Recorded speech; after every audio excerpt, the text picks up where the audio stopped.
विद्यार्थियों, आप सभी का देवरिया सीनियर सेकेंडरी स्कूल के ऑनलाइन कक्षा में स्वागत है। कल के व्याख्यान में हम सभी ने प्रत्यय के भेद और कुछ उदाहरण पढ़े। विद्यार्थियों, प्रत्यय के दो भेद कृत प्रत्यय और तद्धित प्रत्यय। कल हम सभी कृत प्रत्यय के सभी भेद और उसके उदाहरण का अध्ययन किए। आज के व्याख्यान में हम सभी तद्धित प्रत्यय के बारे में पढ़ेंगे। तद्धित प्रत्यय और कृत प्रत्यय। कृत प्रत्यय की परिभाषा कि जब हम सभी क्रिया धातु में प्रत्यय जोड़ करके नए शब्द का निर्माण करते हैं तो कृत प्रत्यय कहलाता है।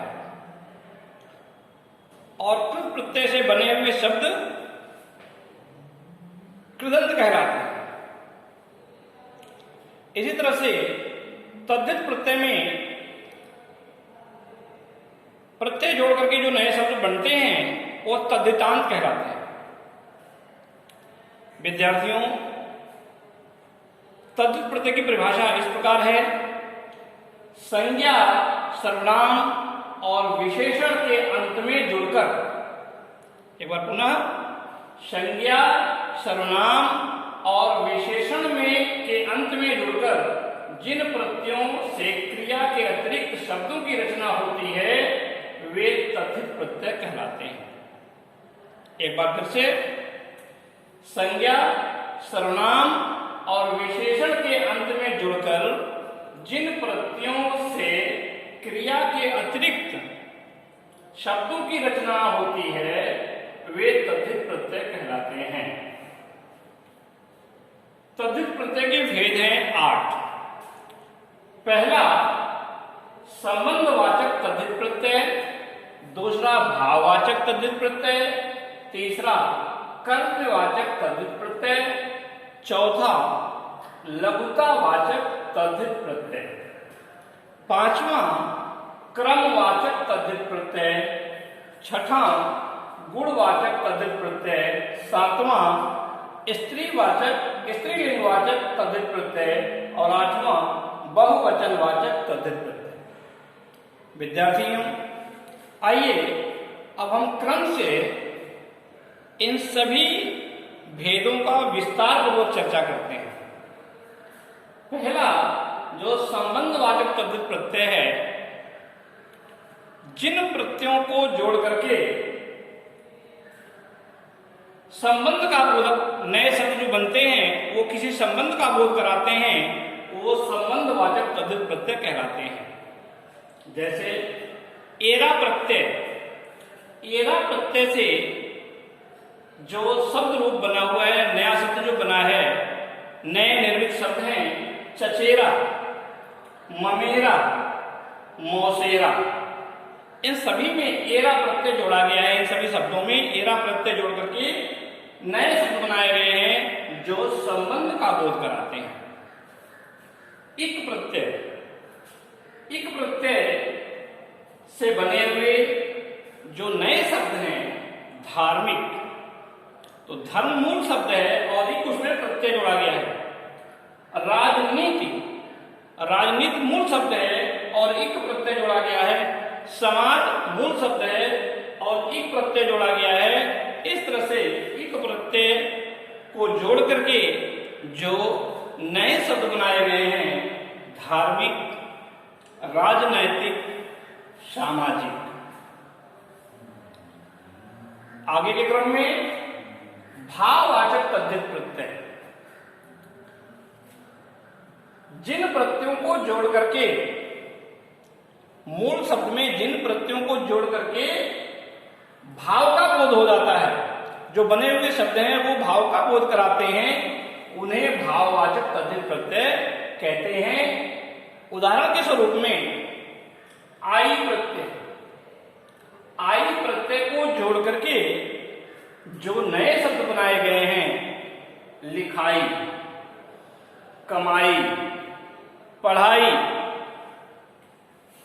क प्रत्यय को जोड़ करके जो नया शब्द बना हुआ है, लेखक, पाठक। इसके आगे तीसरा कर्तृवाचक तद्धित प्रत्यय। कर्तृवाचक तद्धित प्रत्यय से आशय यह है कि ऐसे प्रत्यय जो किसी मूल शब्द में जोड़ करके काम करने वाले का बोध कराते हैं, वो कर्तृवाचक तद्धित प्रत्यय कहलाते हैं। जैसे आप ब्लैक बोर्ड पर ध्यान दें, आर प्रत्यय है। आर प्रत्यय को जोड़ करके जो नया शब्द बना है, सुनार, काम करने वाले का बोध होता है। यहां कर्तृवाचक तद्धित प्रत्यय का आशय है कि ऐसे प्रत्यय जो किसी मूल शब्द में जोड़ करके काम करने वाले का बोध कराते हैं, वो कर्तृवाचक तद्धित प्रत्यय कहलाते हैं। जैसे आर प्रत्यय को जोड़ करके सुनार, लोहार, कुम्हार। दूसरा जो उदाहरण है, वाला प्रत्यय। वाला प्रत्यय जोड़ करके जो नया शब्द बना हुआ है, पान वाला, चाय वाला, दूध वाला।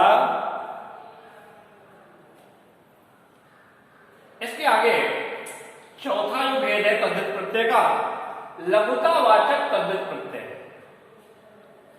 ऐसे प्रत्यय जब किसी शब्द में जोड़ करके उसके लघु स्वरूप का बोध कराते हैं, वो लघुतावाचक तद्धित प्रत्यय कहलाते हैं। ई प्रत्यय है, और ई प्रत्यय को जोड़ करके जो शब्द बनाए गए हैं, घंटी, पहाड़ी, मेढकी। अड़ा प्रत्यय, ड़ा प्रत्यय से बना हुआ जो शब्द है जोड़ करके, वो बछड़ा, दुखड़ा, मुखड़ा। आगे के क्रम में जो तद्धित प्रत्यय का पांचवा उदाहरण है, वो क्रमवाचक तद्धित प्रत्यय है। क्रमवाचक तद्धित प्रत्यय। क्रमवाचक तद्धित प्रत्यय से क्या आशय है कि जिस प्रत्ययों को जोड़ करके ऐसा शब्द बनता है नया, जो क्रमता का बोध कराता है, जो क्रमवाचक होने का बोध कराता है, वो क्रमवाचक तद्धित प्रत्यय कहलाता है। यहां पर जो उदाहरण दिया गया है, गुना।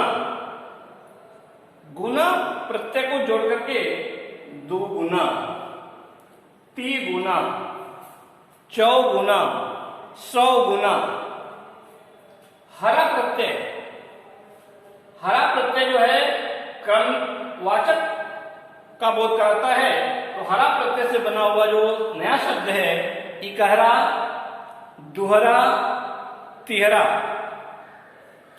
इस तरह से तद्धित प्रत्यय का जो छठा भेद है, गुणवाचक तद्धित प्रत्यय। जब किसी मूल शब्द में ऐसा प्रत्यय जोड़ करके जो नया शब्द बने, वो गुण का बोध कराए, उसे गुणवाचक तद्धित प्रत्यय कहे जाते हैं। अप्रत्यय, अ प्रत्यय को जोड़ करके भूखा, प्यासा। ई प्रत्यय को जोड़ करके जो नया शब्द बनता है, मानवीय, राष्ट्रीय। तद्धित प्रत्यय का जो सातवां उदाहरण है, स्त्रीलिंगवाचक तद्धित प्रत्यय। ऐसा प्रत्यय जो किसी मूल शब्द के अंत में जोड़ करके स्त्रीलिंग का बोध कराए, वो से स्त्रीलिंगवाचक तद्धित प्रत्यय कहते हैं। जैसे आनी प्रत्यय। आनी प्रत्यय को जोड़ करके जो नए शब्द बने हुए हैं, वो जेठानी। यहां जेठ जो शब्द है वो मूल शब्द है, जेठ मूल शब्द है, और उसमें आनी प्रत्यय जोड़ करके बना शब्द जेठानी। इसी तरह से देवरानी, देवरानी शब्द में देवर शब्द मूल शब्द है और उसमें आनी प्रत्यय जोड़ा गया है तो शब्द बना है देवरानी। फिर उसका आगे का उदाहरण है सेठानी। सेठानी में मूल शब्द है सेठ और आनी प्रत्यय जोड़ा गया है, जो शब्द नया बनता है वो सेठानी, जो स्त्रीलिंग का बोध कराता है। तद्धित प्रत्यय का जो अंतिम और 8वां उदाहरण है बहुवचन वाचक तद्धित प्रत्यय। ऐसे प्रत्यय जब किसी मूल शब्द में जोड़ करके बहुवचन का बोध कराएं तो बहुवचन वाचक तद्धित प्रत्यय कहलाते हैं। उदाहरण में ए प्रत्यय माला मूल शब्द है। माला मूल शब्द में ए प्रत्यय जोड़ करके नए शब्द बनाए गए हैं मालाएं। लता मूल शब्द है, उसमें ए प्रत्यय जोड़ा गया है तो शब्द बना है लताएं। कन्या मूल शब्द है और कन्या में ए प्रत्यय जोड़ करके कन्याएं बनाई गई। विद्यार्थियों, प्रत्यय का कृत प्रत्यय और तद्धित प्रत्यय हम सभी पढ़े। कृत प्रत्यय के भेद पढ़े, उदाहरण पढ़े, तद्धित प्रत्यय की परिभाषा और तद्धित प्रत्यय के 8 भेद और उदाहरण को आज पढ़े। आशा है कि आप सभी को यह पाठ अच्छी तरह से समझ में आया होगा। यदि आपको प्रत्येक समझने में किसी प्रकार की मुश्किल आती है तो आप अपनी समस्या मेरे व्हाट्सएप नंबर पर भेज सकते हैं। मैं उसका समाधान करने का प्रयास करूंगा। धन्यवाद।